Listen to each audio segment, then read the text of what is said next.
नगे च सुरेन्द्रे च कौशिके पाद संस्पृशि निर्विशेष मनस्काय श्री वीरस्वामिने नमः। उत्तरध्ययनानि आगम में कहा गया है अहिंस सत्यम च अतेणगम च तत्तोय बंभम अपरिग्रहम च पदिवज्जिया पंचमहब्बयानि चरिज्ज धम्मम जिणदेशीयम विऊ। ज्ञानी विद्वान साधु को चारित्र धर्म का या धर्म का आचरण करना चाहिए और वह साधु का धर्म 5 महाव्रत अहिंसा, सत्य, अस्तेय, ब्रह्म, अपरिग्रह, इन 5 महाव्रतों के प्रति साधु की सजगता रहे और समणोहम समणोहम समणोहम यह अवचेतन मन में कहीं भीतर में मानो एक स्थिर बात हो जाए कि मैं श्रमण हूँ, मैं साधु हूँ। तो मेरा व्यवहार, मेरा आचरण, मेरा विचार, मेरा संस्कार साधुता के भावों से ओतः प्रोत रहना चाहिए। अहिंसा की साधना जहाँ दया, करुणा और मेरे द्वारा कोई जीव मरे नहीं, यह अहिंसा की भावना। तन कर मन कर वचन कर देतन काहू दुख तुलसी पातक झड़त है देखत बाको मुख। ऐसे अहिंसा मूर्ति, दया मूर्ति साधु, क्षमा मूर्ति, समता मूर्ति कि तन से मन से वचन से किसी को दुख नहीं देना। साधु अभय दान दाता, साधु अभय दान देने वाला रहे। जैसा कि कहा गया है, 6 काय मारण रा त्याग गए कोई पचख आण बैराग गए। ए अभय दान कयो जिन राय धर्म दान में मिलियो आय। आचार्य भिक्षु का साहित्य वर्तमान में परम पूजनीय, परम वंदनीय हमारे धर्म संघ के आद्य अनुशास्ता आचार्य श्री भिक्षु का 300वां जन्म वर्ष चल रहा है, जिसे भिक्षु चेतना वर्ष अभिधा दी गई है और मानो पुनरावृत्ति हुई है। परम पूज्य आचार्य श्री तुलसी के समय भी भिक्षु चेतना वर्ष हुआ था और उसकी पुनरावृत्ति ये स्वामी जी के 300वें जन्म वर्ष में भी हुई है। कंटालिया में जन्मे आचार्य भिक्षु जो हमारे धर्म संघ के तो प्रथम आचार्य, आद्य अनुशास्ता, और उनका जो साहित्य है, वाङ्मय है, कितनी तात्विक बातें स्वामी जी के साहित्य में है, आख्यान साहित्य भी है। और यह भिक्षु चेतना वर्ष है, इसमें जितना कोई स्वामी जी का साहित्य का स्वाध्याय कर सके और स्वामी जी के नाम का जप या शुक्ला तेरस को कोई उपवास, एकासन, विगय वर्जन, शुक्ला तेरस आती है, जितना संभव हो सके वो करें, क्योंकि वैशाख, जेठ, आषाढ़ बस अब ज़्यादा समय तो बीत गया है, कुछ समय, कुछ महीने बचे हैं। तो शुक्ला त्रयोदशी को कोई तप करें, उपवास, एकासनाक, विगय वर्जन, पोरसी, जो भी, तो स्वामी जी का नाम ले लें, कोई धम्म जागरणा, गीत संगान ऐसा कुछ कर लें, जो जितना अनुकूल हो। तो यह 300वां आचार्य भिक्षु जन्म त्रिशताब्दी वर्ष अभी चल रहा है और एक 300 वर्षों की संपन्नता जन्म को होने का प्रसंग। तो आचार्य भिक्षु ने जो तात्विक बातें फरमाई है, और ये अभय दान कि भी साधु यानी 6 काय के जीवों को मारने का त्याग कर दिया, ये अभय दान हो गया, मैं किसी को नहीं मारूं। तो अहिंसा साधु का प्रथम महाव्रत है, दूसरा सत्य महाव्रत है, तीसरा अस्तेय अचौर्य महाव्रत है। तो अचौर्य महाव्रत की साधु प्रामाणिकता के प्रति भी जागरूकता रखे, प्रामाणिकता की भावना से मेरा चित्त भावित रहे, आज्ञा, अनुशासन और मर्यादा की भावना से मेरा चित्त भावित रहे, अपने समविभाग से अधिक न लूं इस भावना से मेरा चित्त भावित रहे, अपने दायित्व के प्रति जागरूक रहूं इस भावना से मेरा चित्त भावित रहे। तो हमारे श्रवण प्रतिक्रमण में भी जो भावना की बातें भी आई हैं कि भी प्रामाणिकता की भावना। गोचरी गए हैं, घर में अखबार पड़े हैं, पत्र पत्रिकाएं पड़ी हैं, तो सामान्यतया बिना पूछे पत्र पत्रिकाओं को भी उठाना नहीं चाहिए, अखबार को भी यूँ सामान्यतया बिना पूछे अखबार भी नहीं लेना चाहिए। हाँ, अखबार पड़ा है, खड़े खड़े दूर से भले हेडिंग आदि पढ़ ली, वो भले, हाथ में बिना पूछे अखबार भी नहीं ले। सामान्यतया पत्र पत्रिकाएं पड़ी है, गृहस्थों के घरों में भी मान लो हमें ठहरना पड़े एक रात, कभी कभी अधिक रात भी, तो भी गृहस्थों के घर में आलमारियाँ और उन जो हमारे स्थान की निश में नहीं है, गृहस्थों का सामान है, उसको सामान्यतया खोलना भी नहीं चाहिए। जो भी उनका सामान है हम क्यों खोलें। तो ये सारी हमारी अचौर्य महाव्रत की सुरक्षा की दृष्टि। कभी विद्यालय में ठहरते हैं, मान लो विद्यालयों में स्कूल का सामान, कहीं कंप्यूटर पड़ा है, कहीं कुछ पड़ा है, कहीं रजिस्टर पड़े हैं, कहीं किताबें पड़ी है, तो सामान्यतया कंप्यूटर आदि आदि चीज़ों के हाथ ही नहीं लगाना चाहिए, कोई उनका उजाड़ न हो जाए। हर हम हाथ लगाएं भी क्यों, किताबें भी पड़ी है तो बिना स्कूल अधिकारियों को पूछे बिना किताब भी नहीं लेनी चाहिए वहाँ से। तो यूँ हमारी प्रामाणिकता थोड़ी सूक्ष्मता लिए हुए कि भाई हम बिना पूछे किसी चीज़ को हम क्यों उठाएं। तो और कहीं बैठ के मान लो प्रातराश करना तो भी आज्ञा लेकर के बैठे, भी यहाँ रह रहे हैं, बैठ रहे हैं, श्रावकों का घर है, कहीं कुछ रुकना है तो आज्ञा लेकर के रुके। तो इस प्रकार हमारी ये तीसरे महाव्रत अचौर्य महाव्रत की जो चीज़ें हैं उसकी आत्मा है प्रामाणिकता। दवाई की भी आज्ञा लेना, सुबह सूर्योदय के बाद दवाई जांच ली, अब शाम को भी दवाई लेनी है तो दूसरे प्रेयर की ओर की आज्ञा ले लेना। भी इतना बड़ा समूह है, एक एक जाकर आज्ञा लें क्या, वो जरूरी नहीं है।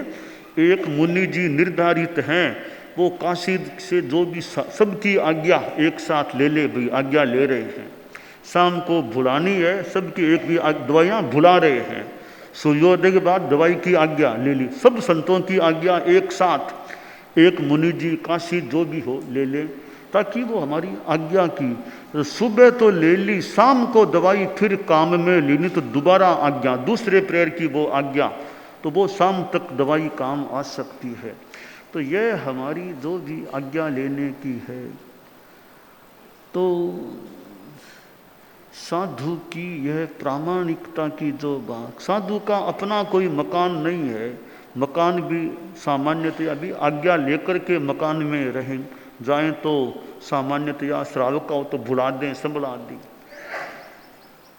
तो साधु की कितनी यह ईमानदारी, उच्च कोटि की ईमानदारी साधु में रहे कि भी हमें बिना आज्ञा चीज़ नहीं लेना करना, आदि आदि हमारी बातें हैं। कि दवाई भी जांची है तो भी पास में ही घर है, तो हो सके तो शाम को वापस भुला दो, निकट ही डेरा घर है, लाए तो शाम को भुला दो। तो मान लो रखनी भी है तो भी बता दो भाई, आप कहो तो हम काशीद को भुला दें दवाई, थोड़ी उनको श्रावकों को बता कर भाई हम आप कहो तो हम उनको बुला दें शाम के टाइम। तो यानी हमारी मर्यादावली में और में जो ऐसी कई बातें हों, तो यह अचौर्य महाव्रत है कि साधु विश्वसनीय रहे कि भी महाराज है, इनसे क्या खतरा। इतनी की खुली अलमारियां भी हालांकि होना तो यह चाहिए कि गृहस्थों के मकान में रुकना है, एक दिन दो दिन मान लो रहना पड़ेगा, हो सके तो बसते घरों में ज़्यादा रहना ही नहीं चाहिए, जहाँ तक संभव हो एक रात तो मान लो रह गए, ज़्यादा गृहस्थ के बसते घरों में रहना ही नहीं। तेरा पंथ भवन है और कोई सार्वजनिक और ऐसे भवन हैं, तभी साधु निर्वाले मकान में प्रवास करे, लंबा रहना निर्वाला मकान हो, कोई गृहस्थों का आवास और न हो वैसा मकान हो। और कहीं भाई दो तीन तले हैं कि निचला तला पूरा का पूरा खाली पड़ा है, मान लो फिर भी अपेक्षा हो तो रह गए, तो इधर गृहस्थों का कमरा इधर साधुओं का प्रवास, ऐसे में तो एक रात से ज़्यादा तो नहीं रहे तो बढ़िया। तो हमें निर्वाला मकान चाहिए। तेरा पंथ भवन मिल गया, एकदम निर्वाला है, बस वहाँ प्रवास करें और घरों और में जितना यथोचित बचने का प्रयास करें। तो मान लो रहना भी पड़े तो जिस कमरे आदि में रहें, अलमारियाँ खुली हो तो गृहस्थ स्वामी को समझा दे भाई अलमारियाँ खुली नहीं रखो तो बढ़िया, खुली मत रखो अलमारियों को। तो यह है हमारी साधना, संयम की आराधना। और अचौर्य महाव्रत है, उसका अपना महत्व है। आज चतुर्दशी भी है, वैशाख कृष्णा चतुर्दशी संभवतः आज है, तो अनुशासन पर्व भी है, हमारे हाजरी का दिन भी है। और हाजरी की हमारी परंपरा चली आ रही है। प्राचीन काल में तो थोड़ी ज़्यादा हाजरी होती होगी, अब पक्ष में एक बार की व्यवस्था है। चतुर्दशी को हाजरी, और योगक्षेम वर्ष में तो मानो रोज की हाजरी हो रही है, रोज की हाजरी कि रोज ही आना है, तो वो एक समानता हो गई। चतुर्दशी है, त्रयोदशी है, दूज है, तीज है, बस रोज ही सामान्यतया हाजरी है। तो यह चतुर्दशी का दिन, और चतुर्दशी एक धार्मिक तिथि के रूप में भी है, और हमारा मर्यादा पत्र है, उसका पाठ वाचन आदि आदि। तो हमारे मर्यादा पत्र का प्रथम मानो उद्घोष सर्व साधु साध्वियाँ, 5 महाव्रत, 5 समिति और 3 गुप्ती की अखंड आराधना करें। ईरिया भाषा ऐसणा में विशेष सावधान रहें, चलते समय बात न करें, सावध्य भाषा न बोलें, शुद्ध आहार भी दाता का अभिप्राय देख कर हठ मनुहार से लें, वस्त्र पात्र आदि लेते व रखते समय तथा पूंजने व परखने में पूर्ण सावधानी बरतें, प्रतिलेखन व प्रतिक्रमण करते हुए बात न करें। यह हमारा एक हाजिरी का मर्यादा पत्र का एक पहला जो पैराग्राफ चर्या संबंधी, साधु चर्या, साधु का आचार, 5 महाव्रत, 5 समितियां, 3 गुप्तियां और छठा व्रत है रात्रि भोजन ब्रह्मण व्रत। यह साधु का आचार है, यह हमारा साधुपन है, यह साधुत्व है। तो इसके प्रति हम चारित्रात्माएं जागरूकता रखें। अहिंसा, सत्य आदि हमारे महाव्रत हैं, इरिया भाषा आदि समितियां हैं, मनोगुप्ति आदि गुप्तियां हैं, रात्रि भोजन ब्रह्मण व्रत भी है। तो अहिंसा की साधना ठीक चले। अब गर्मी का समय है, अब कई बार गर्मी भी थोड़ी परेशान करने वाली हो सकती है। यह बैसाख जेठ के महीने, अप्रैल मई जून, ये महीने पसीना पसीना आता है, फिर हवा विशेष न लगे तो हमारे छोटे बाल मुनि हैं, छोटी ये साध्वियाँ और हैं, नई नई दीक्षा ली है, गर्मी लगे तो गर्मी में रहना, निर्जरा का साधन भी वह निमित्त बन सकता है। पर जित सहन कर सकें, प्रातरास, लंच, शाम का आहार, तीनों टाइम भी, पंखा नहीं चले, भोजन आहार प्रातरास करना है। अगवानी विशेष अपनी ध्यान, अगवानी मानो ड्यूटी में विशेष और भी ध्यान दे सकते हैं भी, अगवानी तो विशेष भी, पंखे नहीं चल रहे ना ध्यान दे लो, अभी आर शुरू मत करो जब तक पंखे चल रहे हैं। तो ये तीनों समय गुरुकुलवास में अभी जो हैं उनके लिए खास बात है कि प्रातरास करना हो, लंच, मध्याह्न का आहार, शाम का भोजन आहार भी, पंखे नहीं चले, पंखे नहीं चले। हालांकि गर्मी कई बार थोड़ी सहन करना भी कठिन हो जाए। फिर छोटे छोटे नए नए ये लोग हैं साधु साध्वियाँ, पर थोड़ा अभ्यास करने का प्रयास करें भाई, थोड़ी सहन, निर्जरा हो, सहन करें, सहन करें। पसीना आए तो थोड़ा पूछ लो और क्या है, बस आ गया तो आ गया। तो हमारी यह भी एक साधना है कि भाई रात को बिना पंखे, रात को सोना 10-11, तो जो विधि विधान है रात को बिना पंखे अपना सोना, वो भी हमारी जागरूकता रहे। रात को थोड़ी गर्मी लगे तो लगे, देख लो कोई हवा और कहीं बाहर सहज हवा आती हो तो आसपास देख लो। खुले में तो सोना नहीं है, सोना तो अंदर है, कोई कहीं हवा लगे तो देख लो, वरना प्रयास करो, समता भाव रखो अपना, सहन करें, सहन करो, सफल बनो। तो गर्मी को भी हमारी अहिंसा के संयम तप इनके संदर्भ में गर्मी को भी हम सहन करने का ध्यान रखें। तो छोटे संतों को और को भी हिम्मत, समता भाव भी, थोड़ी गर्मी है तो है, बिना पंखे आहार करना है, पंखे के नीचे आर, पंखा चलते के नीचे आर नहीं करना अपने। यह सजगता भाव, जागरूकता, अगवानी अग्रणी विशेष ध्यान रखें भाई, चौकीदार की तरह ध्यान रखें अपना। पंखा बंद हुआ कि नहीं, अभी आर शुरू मत करो, पहले पंखा बंद हुआ नहीं है अभी, जब तक आर चल रहा है वापिस पंखा शुरू नहीं हो जाए तो काम निबड़ गया, जोड़ी जोड़ी हो गई, अब अपनी एक काम हो गया है। तो यह भी हमारी जागरूकता यथा योग्य बनी रहे। और हालांकि धूप है, आने जाने में पैर जलें तो ठीक है, ज़्यादा जलें तो कोई बात नहीं, बाकी सुबह और संभव हो बिना परित्राण, बिना चप्पल पहने अपना भ्रमण करना, बिना चप्पल चलना। बाकी स्थविर हैं, वृद्ध हैं, बहुत पैर जले करें तो ठीक है, कोई ऐसी कोई मनाही की बात नहीं है, पर अपने विवेक से भी अभी बिना परित्राण चल, जैन विश्व भारती में ही घूमना है तो बिना परित्राण चलो, थोड़ी बहुत तकलीफ होगी तो हो जाएगी, थोड़ी सावधानी से चले। तो ये हमारी पाण हा पाए, ये अपाद, बिना पादुका, अपादुका रहना, नंगे पांव चलना, इसके भी हमारे युवा संत हैं, छोटे संत और हैं भाई, थोड़ा चलें, थोड़ा ध्यान रखें। ज़्यादा तकलीफ है तो ठीक है, ऐसी कोई मनाही की बात नहीं है, पर थोड़ी थोड़ी सहन करने की भावना भी यथा योग्य रहे।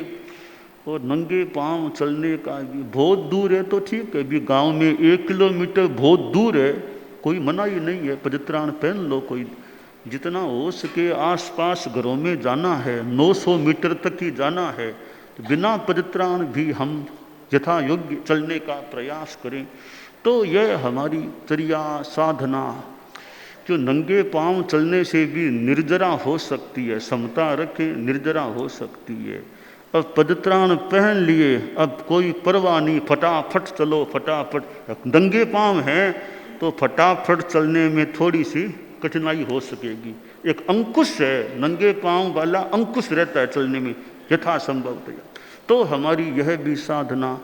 और भोजन में ये लहसुन, प्याज, शकरकंद, गाजर, मूला, आलू, ये हमें गोचरी में न लाने के प्रति जागरूकता। डेरों में हो सके तो या जैन विश्व भारती में और में सेवा करने वाले डेरे हों, उनके डेरों में भी अगर लहसुन प्याज का साग बनाए ही क्यों, वो खुद भी त्याग रखे। श्रावक श्राविकाएँ भी जैन विश्व भारती में सेवा में हैं यहाँ, तो यहाँ तो त्याग रखें, लहसुन नहीं, प्याज नहीं, यह आलू नहीं, मूला नहीं, शकरकंद नहीं, गाजर नहीं, जहाँ तक संभव हो सके भी परिहार रखें। साधु साधियाँ यही नहीं, बाहर भी साधु साधियाँ हैं, समणियाँ भी हैं, वे भी सजगता रखें भी। ये लहसुन प्याज आदि चीज़ों को गोचरी में न लाने के प्रति जागरूकता की मिली हुई है। अंदर आलू मिला हुआ तो भी नहीं लेना, मिक्स है आलू प्याज आदि तो भी नहीं लेना। यह हमारी एक संयम की साधना के प्रति भी जो हमारी यह व्यवस्था है, उसके प्रति भी हमारी जागरूकता रहे। तो यह हमारा आहार आदि का संयम, अहिंसा संयम, तप, बिना परित्राण आदि चलने की बात, बिना आर के समय पंखा नहीं चलना, ऐसी जो बातें हैं उनके प्रति भी हमारी जागरूकता बनी रहे।